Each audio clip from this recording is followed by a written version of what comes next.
Cada año el Tour de Francia atrae a miles de espectadores a lo largo de su recorrido y a más de 1.000 millones de oyentes y telespectadores en 190 países. Un clásico entre el Barça y el Real Madrid reúne a 400 millones de aficionados en todo el mundo. En Estados Unidos, la Super Bowl, la final de fútbol americano, supera todos los índices de audiencia con 110 millones de espectadores. El deporte se ha convertido en el espectáculo más popular de la televisión. ¿Pero sabemos realmente lo que ocurre al otro lado de la pantalla?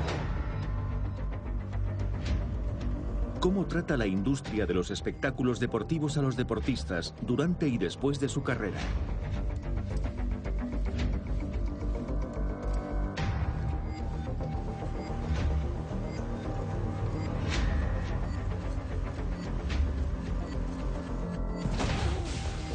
Hoy día los deportistas se supeditan a las exigencias del mercado y a la ley del beneficio. Más entrenamientos, más competiciones y sobre todo más victorias para complacer a sus fans, a sus directivas y a sus patrocinadores. Cuando un club compra a un jugador, está haciendo una inversión. ¿Y qué significa hacer una inversión? Significa que tiene que rentabilizarse. La economía ha invadido el deporte. En nombre del espectáculo, la presión sobre los jugadores es cada vez más fuerte. Si ellos quieren violencia sobre el terreno de juego, los jugadores pagarán un precio por esa violencia. En Norteamérica, los jugadores de fútbol americano están enfermando debido a los golpes en la cabeza que sufren cada temporada. En Estados Unidos, más de 4.000 de ellos han emprendido acciones legales contra sus ligas.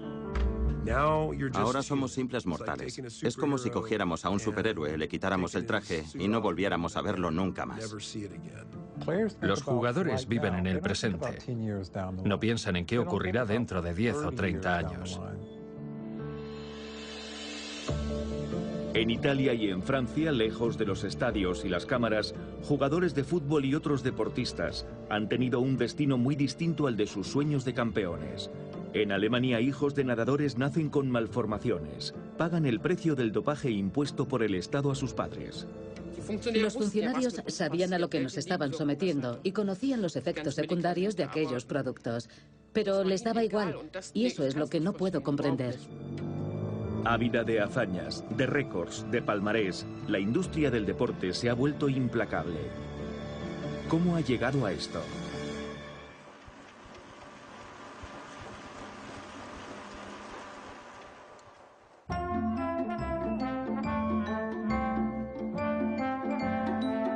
Hace mucho tiempo que el deporte dejó de encarnar el placer del juego.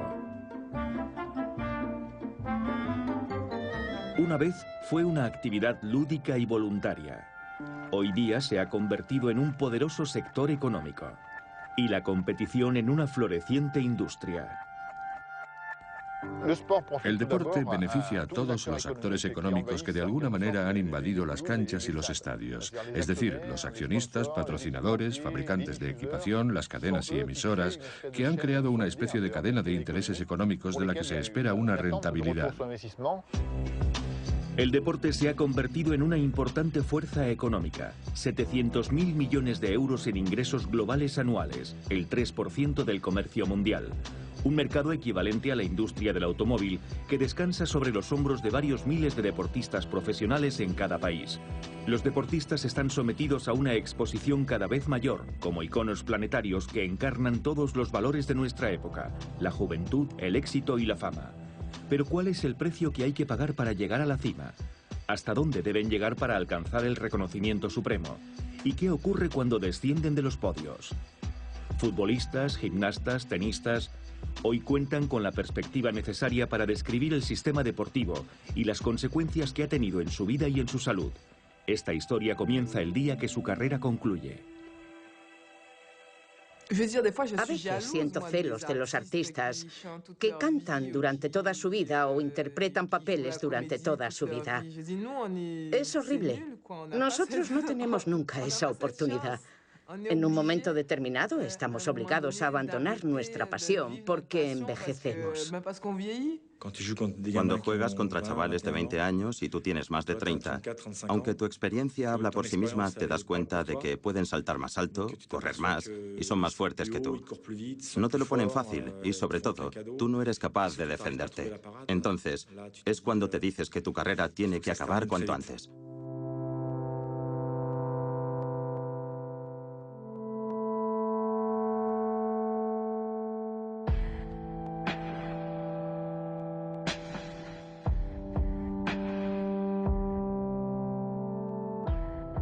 Era el primer sábado, el primer fin de semana después de mi retirada.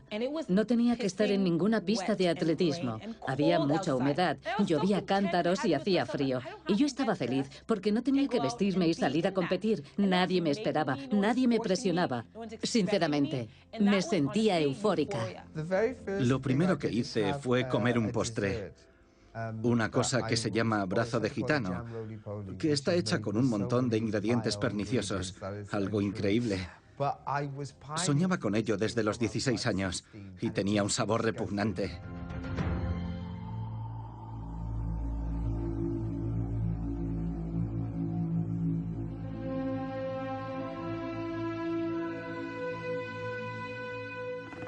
Yo comía, dormía y respiraba gimnasia. Todo lo que hacía en mi vida cotidiana tenía un impacto en mi sesión de entrenamiento del día siguiente y ahora ya no.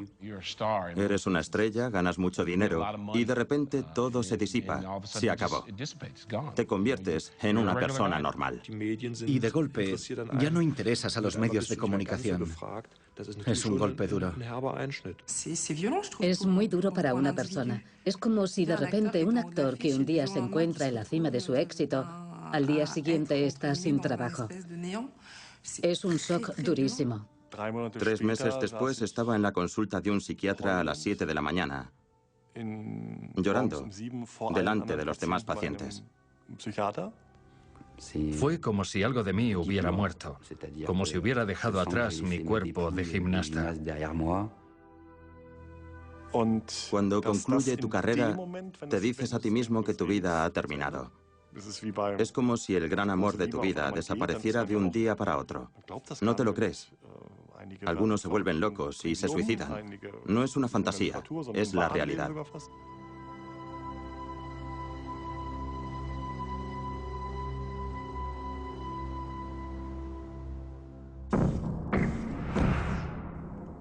Pierre Quinon murió ayer. Fue el primer campeón olímpico francés de salto con pértiga en los Juegos Olímpicos de Los Ángeles en 1984. Se retiró 6 años después. Ayer se quitó la vida. Tenía 49 años. Un gran campeón del ciclismo se ha suicidado hoy. Luis Ocaña, el castellano, el luchador ganador del Tour de 1973. El funeral del jugador de hockey, Wade Billack, se ha celebrado en Nashville, Tennessee, donde terminó su carrera.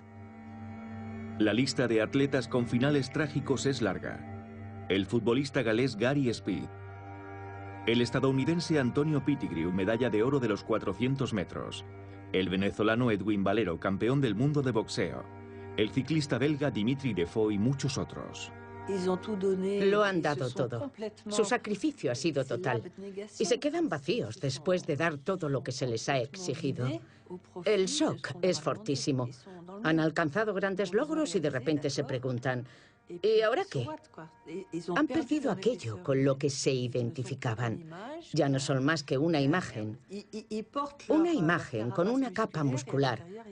Pero dentro no hay nada, el vacío. Y si dan el paso siguiente y acaban con su vida, es porque de alguna manera se encuentran en un estado de muerte física y espiritual.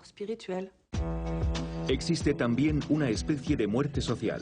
Mientras está en activo, el deportista es una persona mimada, rodeada de gente. A su alrededor puede haber hasta 20 profesionales diferentes, dedicados a mejorar sus resultados y a recuperarlo de su esfuerzo.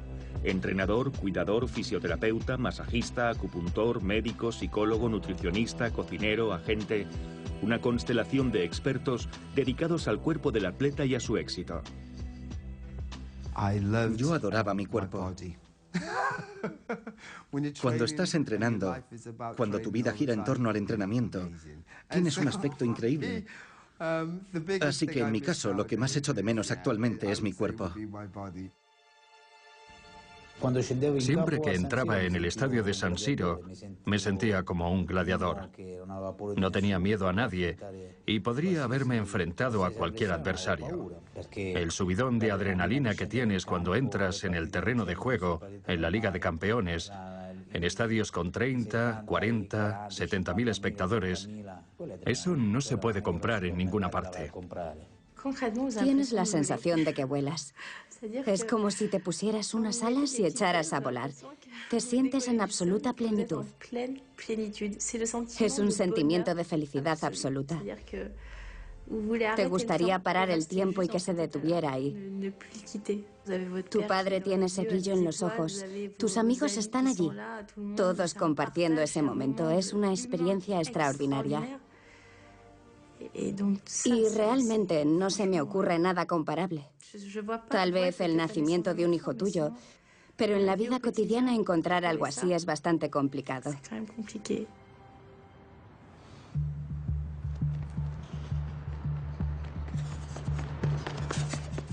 El precio a pagar por el éxito son miles de horas de entrenamiento, de sacrificio y de privaciones. Sin embargo, por cada ganador, ¿cuántos perdedores?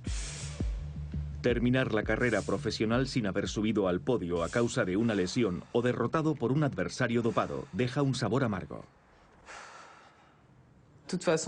Delante de mí, en la tabla de récords, está desde hace mucho tiempo Florence Griffith Joyner, que murió a los 38 años. Todos sospechábamos que sus actuaciones no fueron claras. Y luego está también Marion Jones, de quien al final se demostró que se había dopado.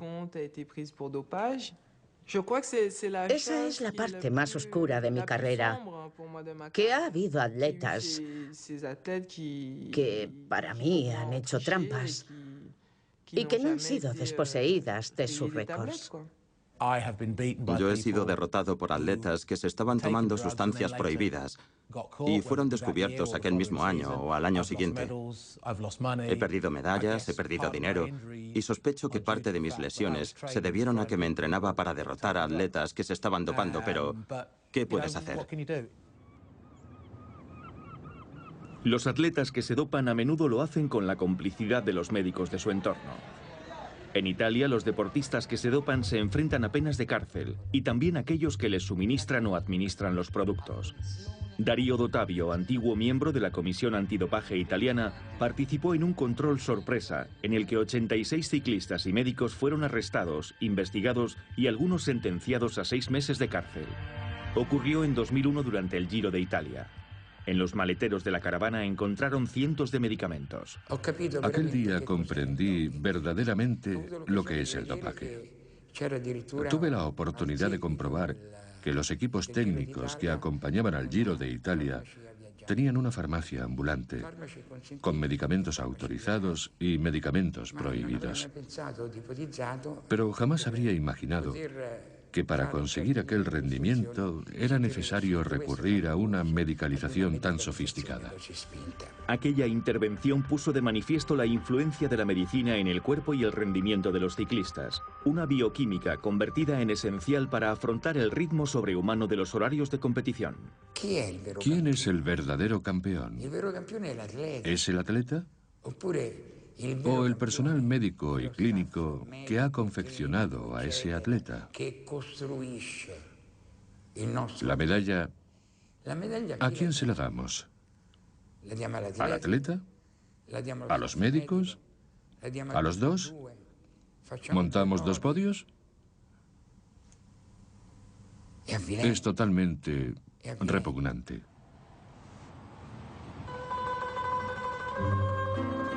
La química rige también en los vestuarios de los deportes más populares del mundo.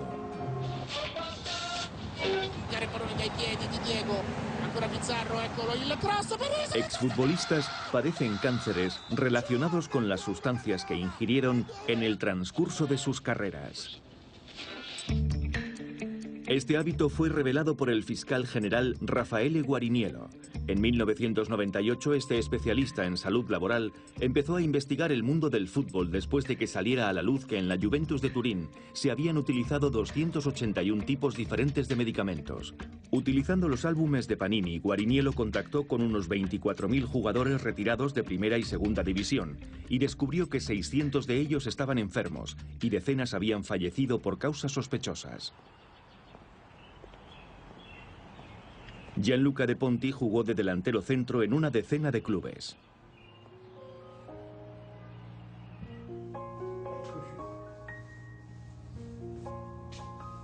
Hasta 1986, el fútbol le dio sus momentos de mayor felicidad.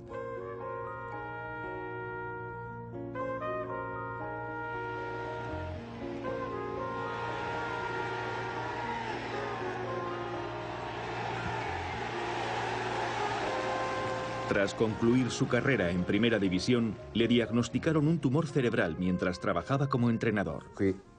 Aquí me falta un hueso. Tengo parálisis parcial y problemas con la pierna izquierda y con la vista.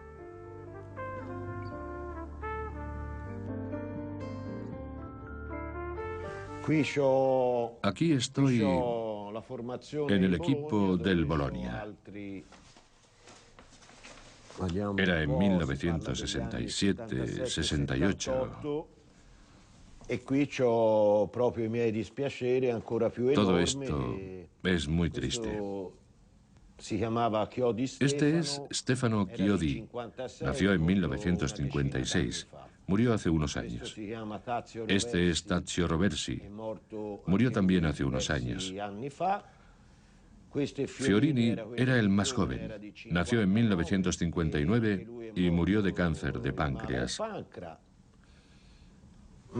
Este se llamaba Giorgio Mariani. Murió en 2011.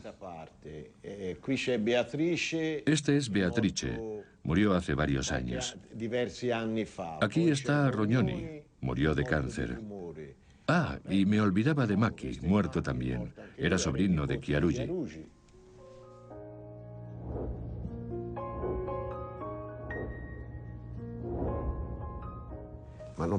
Después de 30 o 40 casos, ya no puede ser casualidad. En tan solo 20 años no es posible. Son demasiados. ¿Entiende? Yo estoy convencido de que nos hicieron algo malo. Pero no sé qué exactamente.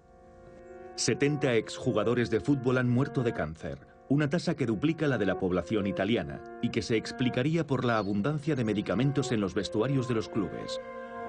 Antiguo jugador de primera división, Giovanni Siviani declaró ante el juez Guariniello sobre las prácticas de dopaje durante las décadas de 1970 y 1980. Este es el famoso equipo de Vicenza, que terminó segundo en el campeonato de la Serie A. El más conocido de todos es Paolo Rossi. Pero todos los demás eran también muy buenos jugadores, como por ejemplo Giuseppe Farina. Yo soy este. Tenía 19 años.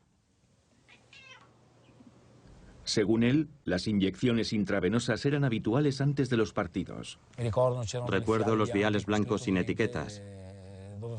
Preparaban cócteles de medicamentos. El efecto era casi inmediato. Incluso tenía que jugar con una fractura o con una distensión en el ligamento lateral interno.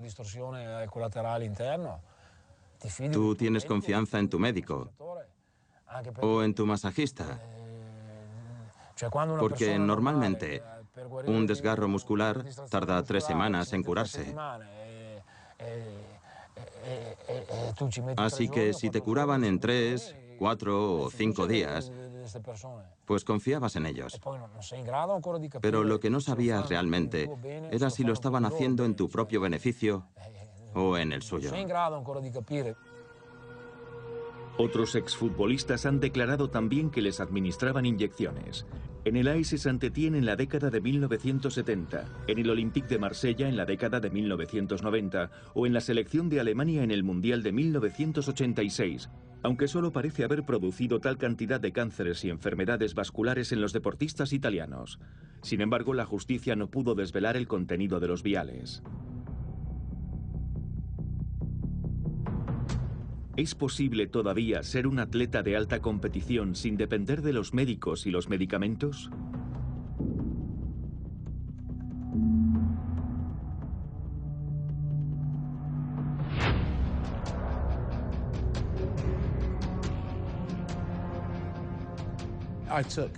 Yo tomé muchos antiinflamatorios, más de lo que el organismo puede soportar.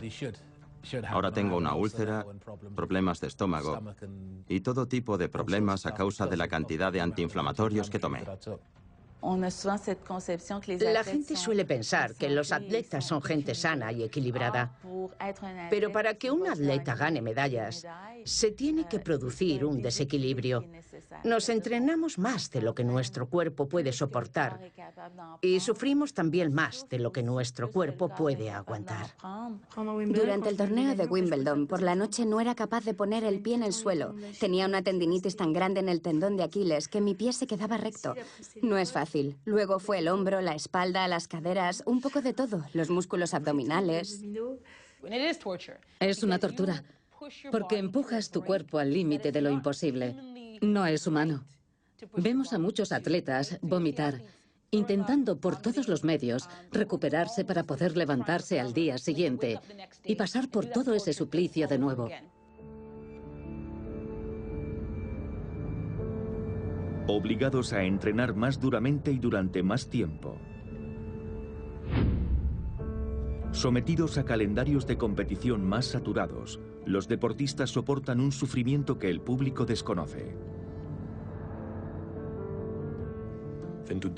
Participar en competiciones y partidos constantemente, sin tiempo para recuperarse, es malo para el atleta, para la disciplina y para la calidad del rendimiento. Echamos cuentas y durante el año olímpico disputamos cerca de 100 partidos. Teniendo en cuenta el número de días que tiene un año y la preparación necesaria para aquel ritmo de partidos, el esfuerzo sobrepasa claramente lo tolerable. Deberíamos preguntarnos, ¿podemos exigirle eso a un deportista? Pero estás comprometido por un contrato, así que continúas. El patrón es muy claro. El traspaso ha sido importante, se ha gastado mucho dinero, el jugador está cansado o lesionado y la prensa mete un poco de presión para que la inversión llevada a cabo genere una rentabilidad. De manera que no te dejan que te recuperes al 100%. Regresas demasiado pronto, no estás listo e inevitablemente te lesionas. Es lógico.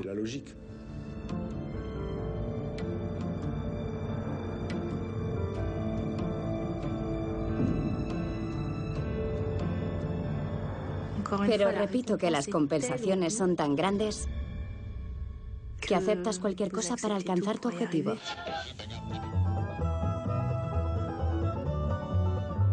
En Norteamérica, los efectos secundarios de las profesiones deportivas se han convertido en una cuestión de salud pública.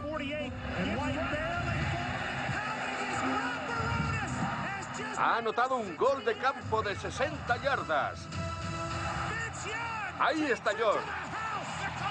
Y anota el tanto. A pesar de llevar casco y hombreras, un jugador de fútbol americano recibe entre 1.000 y 1.500 golpes en la cabeza cada temporada.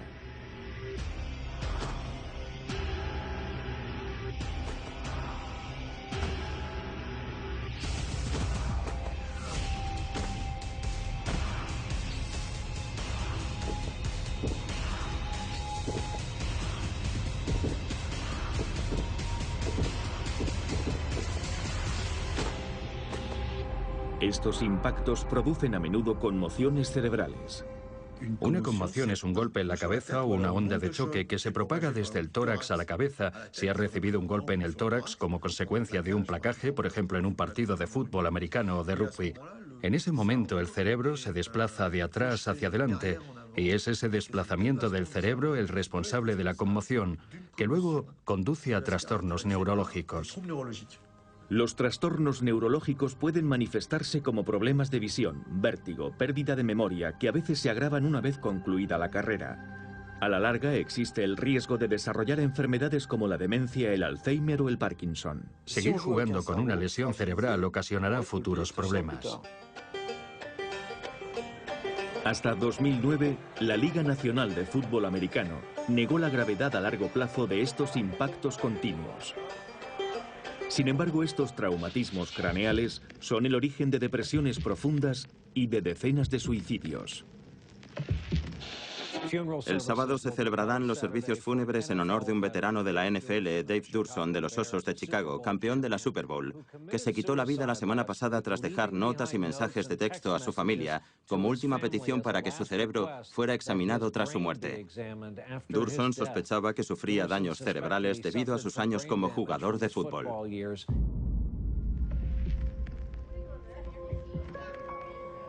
Kyle Tarley ha decidido también donar su cerebro a la ciencia. Antiguo tackle ofensivo de los Santos de Nueva Orleans, Kyle contempló la idea del suicidio hace algunos meses.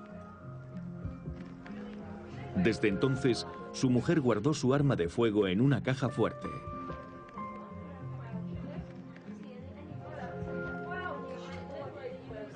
Enseguida te das cuenta cuando no tiene un buen día. A veces tengo la impresión de despertarme al lado de un desconocido. Puede alterarle algo que vio en la televisión la noche anterior, una luz intensa en la cara o provocarle dolores de cabeza. Antes de empezar su tratamiento, podía producirle vértigo y teníamos que estar muy alerta. Hoy, Kyle Tarley acusa a los médicos de su equipo de anteponer los intereses de los propietarios de los clubes a los de los jugadores. No nos dijeron qué era lo que estaba ocurriendo y que necesitábamos descansar. Perdí el conocimiento en el terreno de juego. Tuvieron que reanimarme allí mismo con un montón de pastillas de amoníaco. Y luego me enviaron con mi mujer. Yo ni siquiera sabía dónde estaba. Tuve una laguna de unas 8 o 10 horas de mi vida. No recuerdo nada. Y mi mujer estaba aterrada. Me pusieron en sus manos y afortunadamente nos encontramos con un amigo del equipo contrario en el vestuario del estadio que le aconsejó que me llevara al hospital. Fue después de abandonar definitivamente los terrenos de juego en 2007 cuando estableció el vínculo entre su salud y su antigua profesión. Cuando mi carrera terminó, me encontraba realmente mal. Tuve que ser hospitalizado varias veces. Tenía convulsiones y otros problemas, y finalmente, médicos que estaban fuera del fútbol me preguntaron cuántas veces me había lesionado la cabeza. Ahora, hablo de todo eso con mis antiguos compañeros y muchos me dicen, eso también me ha ocurrido a mí. A muchos les ha ocurrido lo mismo que a mí. Y me he dado cuenta de que es una situación recurrente cuando he tenido la oportunidad de hablar con ellos. Pero cuando jugábamos, nadie nos dijo nada. Y la liga lo sabía y por eso les han llevado a los tribunales. En la actualidad, Kyle Tarley y más de 4.000 exjugadores que sufren a menudo síntomas similares exigen una indemnización a la Liga Nacional de Fútbol Americano para cubrir sus gastos médicos. Desde que se creó la Liga Nacional de Fútbol Americano, se ha demostrado en muchos casos que sus médicos no han defendido los intereses de los jugadores como les correspondía. Y lamentablemente, debido a la existencia del convenio colectivo, están protegidos contra cualquier posible demanda por negligencia médica. Un jugador no puede demandar a un empleado de su club por culpa del convenio colectivo negociado por nuestro sindicato. Y si buscas una segunda opinión externa, rompen tu contrato.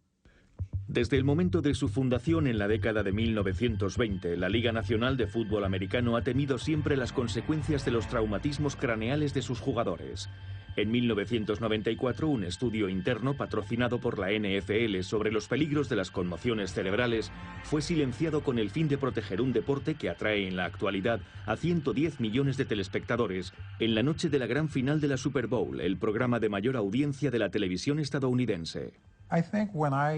Cuando yo jugaba allá por la década de 1970 y 1980, tuve la suerte de fichar por los Gigantes de Nueva York, un equipo que entonces funcionaba como una empresa familiar. Ahora lo único que cuenta es la cifra de negocios. Y el equipo de fútbol es solo parte de los activos de un individuo o grupo de individuos. La mayoría de los aficionados lo ven como un deporte, pero creo que existe una gran diferencia entre lo que era entonces y lo que es ahora. Para mí ya no es un deporte, es simplemente un negocio.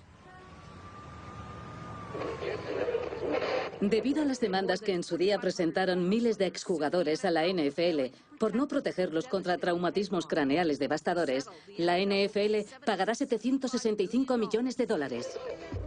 765 millones de dólares para paliar los efectos secundarios producidos por las conmociones cerebrales. Pero los tribunales juzgaron que la cantidad era insuficiente, así que derogaron el acuerdo.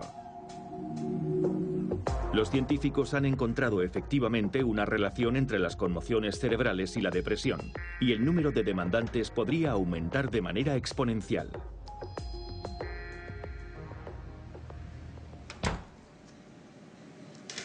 Lily Arrati es neuropatóloga. Realiza autopsias de cerebros legados por antiguos atletas antes de suicidarse o donados por sus familiares. Desde comienzos del año 2000, investigadores norteamericanos han estudiado decenas de cerebros. Este es el cerebro de un atleta, concretamente de un jugador de fútbol americano. Después de retirarse, cuando tenía unos 50 años, comenzó a tener problemas neurológicos. Para descubrir la causa de la enfermedad, deberá inspeccionar las regiones más profundas del cerebro. Observando este cerebro sin conocer su historial médico, puedo decir que muestra signos de algún tipo de degeneración. El pigmento es mucho menos pronunciado en esta región, conocida con el nombre de sustancia negra. Esto indica que probablemente sufría una pérdida celular importante a este nivel. Estas pérdidas celulares podrían explicar la incidencia de la depresión en muchos atletas.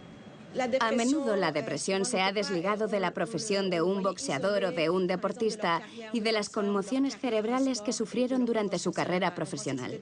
Se pensaba que eran dos cosas diferentes, sin relación entre sí, pero poco a poco ha calado la idea de que probablemente se trata de una consecuencia de los traumas cerebrales que sufrieron. El primer signo pueden ser problemas de comportamiento, a veces conductas violentas, falta de juicio y problemas psiquiátricos como depresión maníaca, psicosis y patologías por el estilo.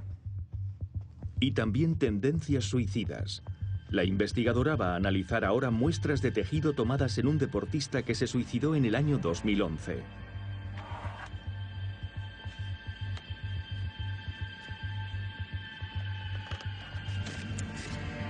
En este caso hablamos de una persona más joven, de 32 años. Se trata de un jugador de hockey sobre hielo. Era muy pendenciero y se metió en muchas peleas durante las cuales dio y recibió muchos puñetazos. Su muerte fue por suicidio. 3 jugadores de hockey fueron hallados muertos en menos de 6 meses. Derek Bugard, Rick Ripien y Wade Belak. Los 3 tenían algo en común. Ocupaban el puesto de luchador, el puesto más violento del hockey, donde los jugadores dan y reciben muchos golpes en la cabeza.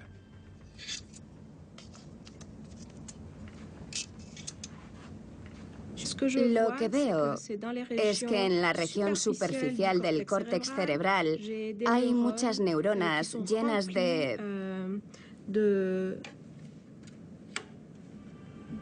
tau. He aquí una neurona normal. Y aquí en rojo una neurona llena de la proteína tau. Es una célula enferma. Después de sufrir conmociones cerebrales repetidas, la proteína tau presente en las neuronas se deteriora, lo que perturba el funcionamiento normal del sistema nervioso. Podemos observar este tipo de imagen en varias enfermedades neurodegenerativas que van progresando con el paso del tiempo, y un ejemplo notable es la encefalopatía traumática crónica. La encefalopatía traumática crónica es, por lo tanto, la principal causa de depresión y suicidio entre deportistas que sufren golpes repetidos en la cabeza. Es necesario tomar conciencia de estos riesgos. El deportista no quiere oír hablar de patologías futuras, como las conmociones cerebrales. Cuando hablas a un deportista sobre posibles riesgos a largo plazo, no quiere oír hablar de ello. Prefiere no escuchar, porque lo único que le interesa es salir al terreno de juego o subir al cuadrilátero y obtener el mayor rendimiento posible. ¿Qué harías por $1 millón? Yo, personalmente, estaba dispuesto a asumir ciertos riesgos como gajes del oficio, los dolores, las lesiones y problemas de ese estilo asociados a mi profesión. Estaba dispuesto a aceptarlo hasta un cierto grado y lo asumo.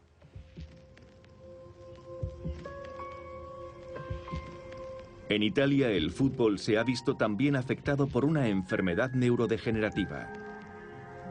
Maurizio Basino sufre de esclerosis lateral amiotrófica.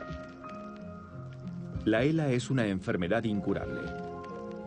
Antigua esperanza del equipo del Milán, Maurizio ha ido perdiendo poco a poco el control de sus músculos durante los 20 últimos años. Ah, ya. Es la famosa foto del día en que fui elegido mejor jugador del Milán. Este es el equipo de Novara, con el que perdimos el campeonato por un solo punto. El excentrocampista anhelaba emular la carrera de su ídolo, Platini, a quien conoció durante un amistoso. Yo sentía fascinación por Platini. Le conocí una vez. También conocí a Maradona. En 1993, mientras jugaba en tercera división, un neurólogo le diagnosticó la enfermedad. Le pregunté si podría volver a jugar al fútbol. Y él me contestó secamente, con absoluta frialdad, que iba a acabar en una silla de ruedas. Saber que en poco tiempo no serás capaz de comer por la boca, hablar o moverte es terriblemente frustrante. Los jugadores de fútbol italianos contraen esta enfermedad con una frecuencia 10 veces superior a la de la población italiana. Para ello existe una explicación científica. Estudios recientes realizados por el Instituto Mario Negri muestran que microshocks repetidos sobre la columna cervical suelen ser un factor determinante en el desencadenamiento de la enfermedad. En el fútbol, estos microimpactos provendrían del juego de cabeza y el abuso de medicamentos podría ser un factor agravante. Muchos de estos exdeportistas dijeron haber tomado analgésicos y medicamentos antiinflamatorios para paliar los dolores o evitar calambres. Estos medicamentos no se consideran dopantes, pero consumidos en grandes cantidades podrían haber contribuido a su enfermedad. 50 jugadores de fútbol italianos han muerto a causa de la ELA aproximadamente una década después de finalizar su carrera deportiva. El más conocido era un exdelantero estrella de la Fiorentina. Stefano Borgonovo jugó en el equipo del ilustre Roberto Baggio. Murió en junio de 2013. Toda la ciudad de Florencia se dio cita para rendir homenaje a Stefano Borgonovo. Organizaron un partido en el que participaron todos los exjugadores de la Fiorentina, entre ellos Roberto Baggio, que empujó su silla de ruedas. Todos los florentinos sentían un gran afecto por él. Y al ver como uno de sus héroes, que los había entretenido cada domingo, caía abatido por la enfermedad, el público realmente se enamoró de él. Creo que el público acepta estas cosas porque quiere que el espectáculo continúe. Exigen 3 partidos a la semana y quieren ver un juego rápido, acorde con el ritmo de la sociedad.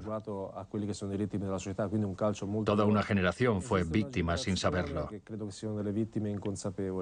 Los jugadores fueron utilizados como conejillos de indias. No todos los clubes se involucraron en estas prácticas, pero algunos de ellos sí. Existen, de hecho, varias generaciones de víctimas. Los deportistas y, en ocasiones, sus hijos. 7 jugadores de fútbol de Argelia que participaron en las Copas del Mundo de 1982 y 1986 tienen hijos con discapacidad mental. Hoy denuncian al médico que les suministraba píldoras amarillas antes y después de cada partido. Era un médico ruso formado en métodos de dopaje soviéticos.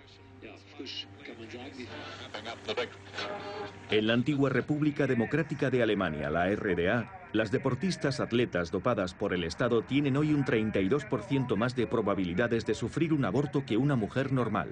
Un 6% de sus hijos nacen con discapacidad mental y un 10% han nacido con alguna deformidad.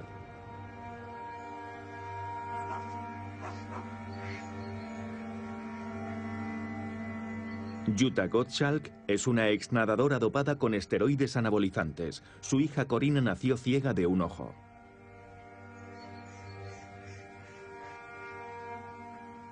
Nací con glaucoma y cataratas en el ojo derecho y tengo un 20% de visión, de modo que solo distingo la luz y la oscuridad.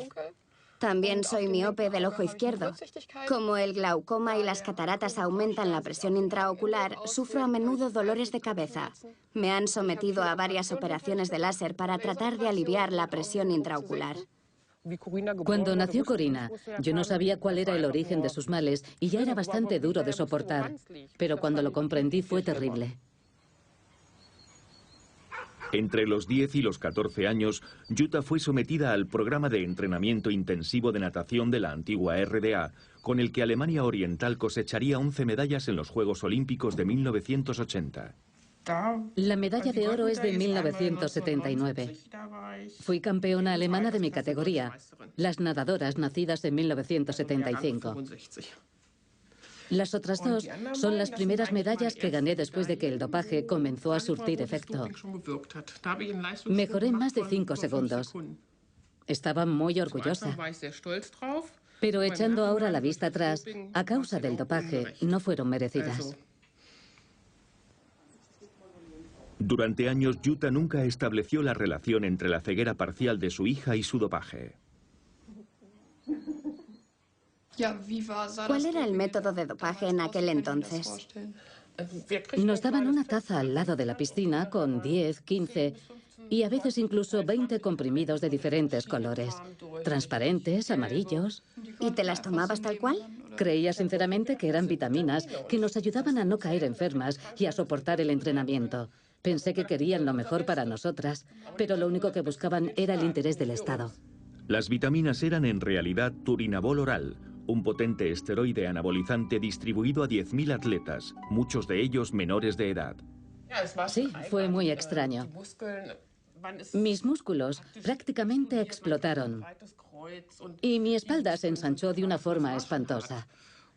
Apenas desarrollé senos y no tuve la regla hasta los 18 años, con terribles dolores, lo que no es normal.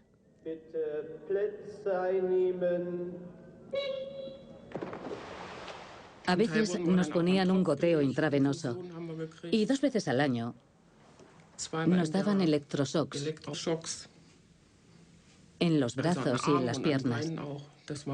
Era casi insoportable. Había días en que no quería nadar y me quedaba llorando en el agua.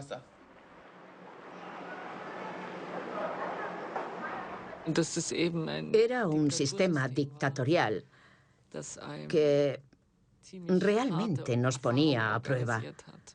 Nuestro entrenador era un alcohólico que en otra época había trabajado construyendo máquinas. Y así es como trataba el cuerpo de las mujeres. Construía máquinas. Para mejorar nuestro rendimiento, hacíamos ejercicios de entrenamiento brutales, como saltar alrededor de todo el gimnasio cargando hasta 100 kilos en pesas. No era muy saludable. Mi rodilla todavía me lo recuerda. Estos traumas físicos se anclan a tu cuerpo y hay que recorrer un camino muy largo y muy duro para liberarse de ellos, para reconciliarse con uno mismo después de haber sufrido tantos abusos y tanta violencia. El dopaje es en realidad una forma de violencia.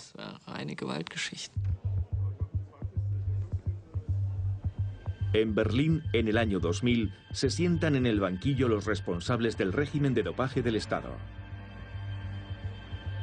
Manfred de Waal, el responsable máximo de la antigua RDA, es juzgado por daños corporales. Jutta Gottschalk asiste al proceso como demandante. Para las antiguas atletas, el juicio es casi un espectáculo macabro. Catherine Mechner, otra ex-nadadora, sufrió 7 abortos involuntarios. Birgit Boese, una ex-lanzadora de peso, tiene sus órganos genitales malformados. Otras atletas dieron a luz niños con discapacidades. Martina Gottschalk estaba allí. Su hijo tiene un pie zambo. Y luego estaba Ute Krause, la esposa de Krieger, que sufría de depresión. Y Heidi Krieger, convertida hoy en Andreas, se sometió a una operación para cambiar de sexo. Heidi Krieger es esta mujer, medalla de oro de lanzamiento de peso en el Campeonato de Europa de 1986. Las dosis masivas de anabolizantes y hormonas masculinizaron su cuerpo. Aquí podemos verla durante el juicio después de haberse sometido a varias operaciones para completar su transformación de género. ¿A cuánto les condenaron? 22 meses a Manfred de Waal. ¿De cárcel? No, con sentencia en suspenso. Claro. Sí.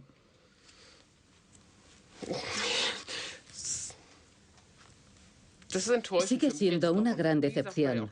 Nunca recibimos la menor disculpa. Era lo mínimo que esperábamos las deportistas, al menos durante el juicio. Pero no, ni una sola palabra. Eso es lo que más me duele.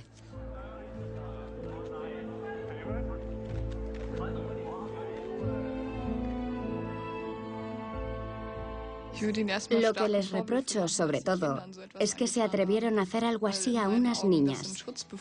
Su deber era protegerlas, pero abusaron de su confianza y pusieron su salud en peligro para el resto de sus vidas, sin su conocimiento y sin el conocimiento de sus padres. Es una irresponsabilidad. Te preguntas cómo pudieron llegar a ese nivel de insensibilidad y crueldad, hasta el punto de convertir a unas jóvenes deportistas en marionetas del Estado.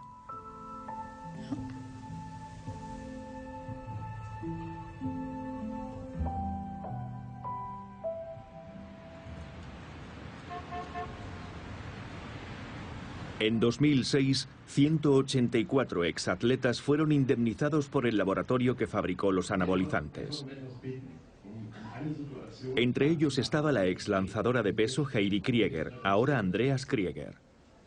Andreas ha devuelto la medalla de oro, pero su récord sigue vigente en los registros oficiales del atletismo. Hoy denuncia la actitud de algunos organismos deportivos que no han anulado los récords obtenidos con la ayuda del dopaje.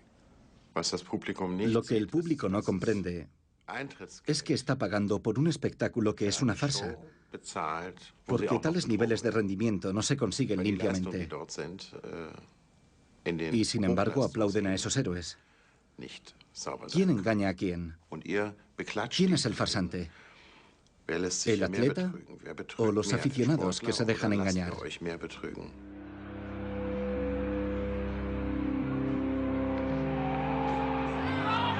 Más de 400 millones de espectadores para un clásico Barça-Madrid. 700 millones para una final de la Copa del Mundo de fútbol, 1.000 millones para una ceremonia de apertura de los Juegos Olímpicos. Este fervor creciente es un testimonio de la negativa del público a reconocer el problema de la corrupción en el deporte.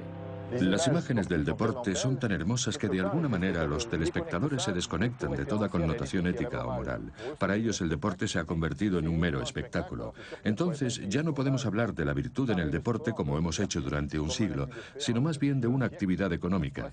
Pero una multinacional no va a hacer ninguna referencia a la ética o a la moral.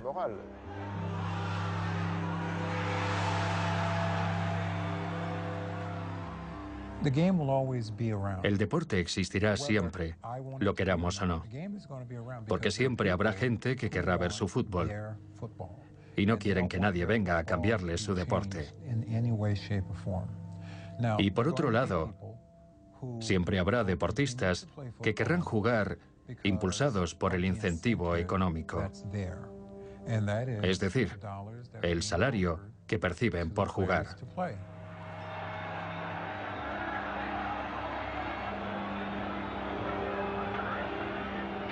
¿Qué ha cambiado hoy en día? Los jugadores.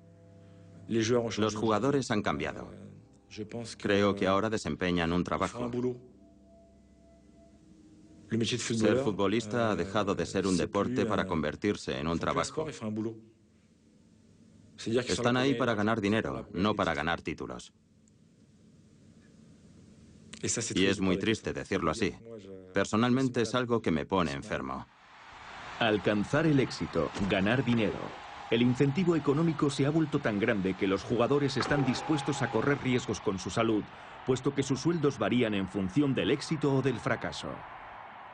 Cuando ganas 20 millones de dólares al año, se espera de ti un rendimiento a la altura de esos 20 millones. Cuando el salario de un deportista alcanza las 7 cifras, todo lo que hace adquiere una enorme relevancia. Hay tanto dinero en juego que tienes que estar absolutamente afinado técnicamente, hasta el punto de que apenas tienes margen de error. Al menor paso en falso, otro jugador ocupará tu lugar. A veces sopesas las cosas y te preguntas, ¿cuánto me reporta esta carrera? ¿Vale la pena arriesgarse? Y sopesas los pros y los contras. Si una carrera no reporta mucho dinero, no corres el riesgo. Pero si la prima es grande o es una carrera importante, te lo piensas 2 veces. Bueno, mis tendones de Aquiles necesitan otra semana más de reposo, pero la carrera es mañana y son $50.000. Vale la pena arriesgarse. ¿Te das cuenta? Si ganas una medalla, ganas una cierta suma de dinero. Si bates un récord, ganas una cierta cantidad de dinero. Si te lesionas, ese dinero pasa por delante de tus narices. Y si no mantienes tu puesto en la calificación mundial, pueden disminuirte tu salario. Cuando el dinero entra en juego, el rendimiento es obligatorio. Esa es la nueva ecuación en el negocio del deporte desde comienzos del siglo XXI. Hay una presión terrible. Los que no entran en el juego en términos de productividad y competitividad quedan excluidos. Los aficionados al deporte solo están interesados en los mejores jugadores. Una diferencia de talento del 0,5% medida en distancia y en tiempo aumentará considerablemente en términos de ingresos. La diferencia de ingresos entre un primer y un segundo puesto, a pesar de que el nivel de talento es prácticamente el mismo, puede suponer una diferencia de ingresos de entre un 50 y un 100%. Es dramático, pero es así. Es el reino de la imagen. Una imagen que atrae hoy a unas marcas que están muy lejos de los ideales del deporte y que hacen que el deporte vaya perdiendo poco a poco sus valores.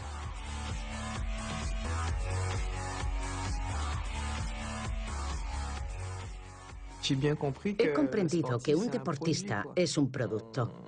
Nos venden, nos utilizan. Nos desarrollamos y progresamos en nuestra profesión. Y cuando nos llega el declive, obviamente ya no se puede obtener el mismo provecho de nosotros. Así que finalmente nos dicen gracias y adiós. Y se acabó.